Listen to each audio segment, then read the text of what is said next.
Olá, meu amigo, minha amiga. Você vai assistir agora a apresentação do terceiro episódio da série Holding Descomplicada, ou tudo o que eu queria saber sobre holding familiar e ninguém me disse antes. Se eu soubesse. Antes, porém, se você ainda não está inscrito, não está inscrita, eu peço que se inscreva no nosso canal e, ao final, coloque o seu gostei ou não gostei. Isso ajuda muito na divulgação deste conteúdo tão escasso. Vamos ao vídeo.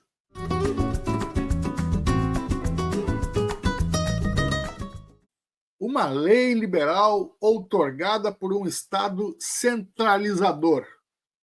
A chegada da holding ao Brasil. A holding, como vimos nos artigos anteriores, surgiu para organizar grandes impérios empresariais e se consolidou como ferramenta de comando e proteção no cenário norte-americano e europeu. Mas, e no Brasil? Por que ela demorou tanto para se firmar como uma opção viável? E quando surgiu, a quem servia? Neste artigo, vamos entender o contexto político, econômico e jurídico que moldou a chegada da holding ao país. E por que, num primeiro momento, ela foi adotada apenas por grandes grupos empresariais. Diferente dos Estados Unidos, onde a holding floresceu com base no espírito empresarial privado, o Brasil seguiu um caminho próprio por boa parte do século XX. A industrialização brasileira foi conduzida por um Estado com um papel ativo na economia, que assumiu a dianteira no desenvolvimento de setores estratégicos. Desde Getúlio Vargas, passando pela era JK e pelas décadas seguintes, o Estado posicionou-se como promotor direto do crescimento. Criou estatais, construiu usinas, estradas, barragens, ferrovias e organizou cadeias produtivas essenciais. Durante o chamado milagre econômico, de 1968 a 73, o país viveu um período de crescimento acelerado, com forte expansão da infraestrutura, da indústria pesada e do crédito direcionado. No entanto, esse modelo dependia de financiamento externo. Com a eclosão da crise do petróleo em 1973 e o aumento abrupto do preço do barril, o Brasil viu-se diante de um novo desafio: conter a inflação, manter investimentos e administrar o crescente endividamento externo. Esse cenário intensificou o papel estatal na economia, ao mesmo tempo em que impunha a necessidade de maior eficiência, organização e profissionalização dos grandes grupos. E foi nesse contexto que surgiu com força a demanda por um marco jurídico mais sofisticado para o ambiente empresarial. Ora, nesse ambiente, o empresariado privado atuava em áreas periféricas ou dependentes de concessões, de crédito público e de relações com a administração pública. Faltava um ambiente jurídico estável, confiança institucional e cultura de planejamento de longo prazo. A figura da holding, nesse contexto, simplesmente não fazia sentido. Foi apenas em 1976 que surgiu o marco jurídico que permitiria a existência formal das holdings no Brasil. A Lei 6404, conhecida como Lei das Sociedades por Ações, ou Lei das SA. Essa legislação sofisticada e moderna nasceu em um momento de esforço de modernização institucional do país.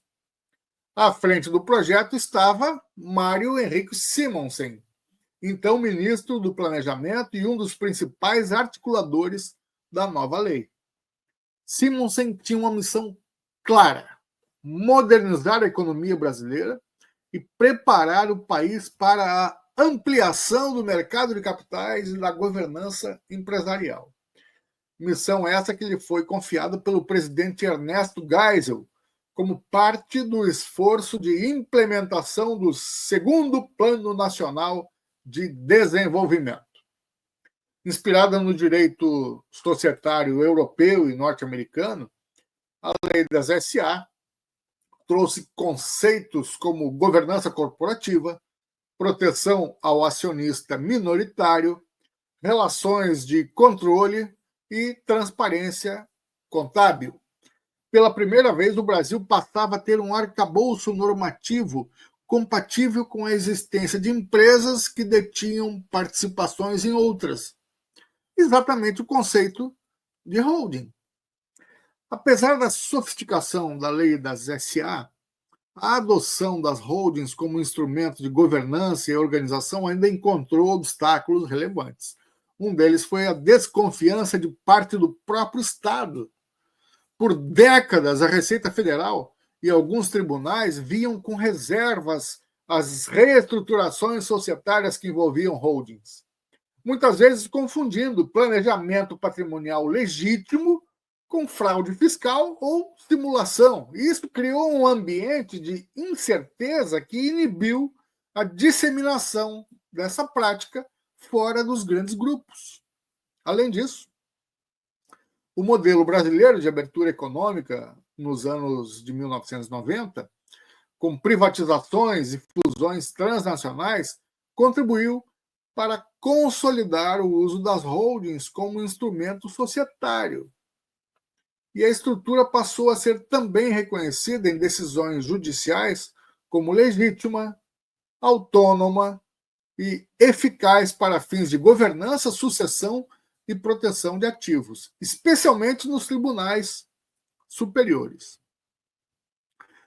O contraste com os modelos norte-americano e europeu ainda era evidente. O uso de holdings estava amparado por um histórico mais longo de respeito à autonomia patrimonial e à circulação formalizada de ativos.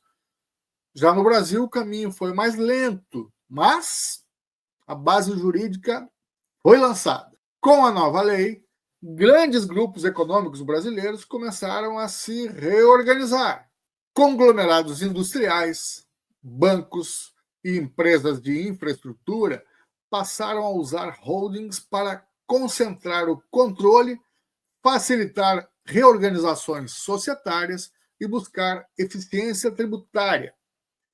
Entre os grupos que adotaram o modelo de holding nas décadas seguintes à lei das SA, destacam-se nomes como Votorantim, Gerdau, Ultrapar, Itaú e Odebrecht.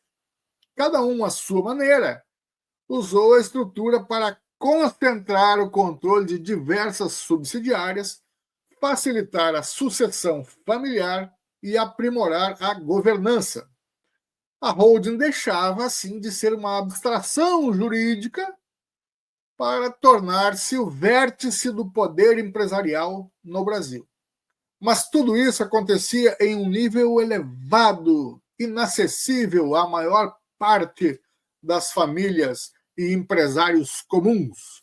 A figura da holding seguia restrita à esfera empresarial, sendo tratada com cautela por advogados, contadores e até mesmo órgãos de fiscalização. O planejamento patrimonial ainda era um conceito estranho ao ambiente jurídico brasileiro. Concluindo, meus amigos, a holding chegou ao Brasil tardiamente e não como um instrumento de proteção da família, mas como ferramenta de reorganização empresarial de grandes grupos econômicos. Ela surgiu impulsionada por um ambiente de modernização jurídica, mas em um país ainda preso a estruturas patrimoniais informais e centralizadas. Na próxima semana, mergulharemos mais fundo nesse paradoxo e vamos entender por que o Brasil, mesmo com tanta terra, tanto risco e tanto improviso, demorou a perceber que o patrimônio familiar também precisava de proteção jurídica. Gostou desse vídeo? Compartilhe com seus amigos, afinal, isto não se aprende na escola.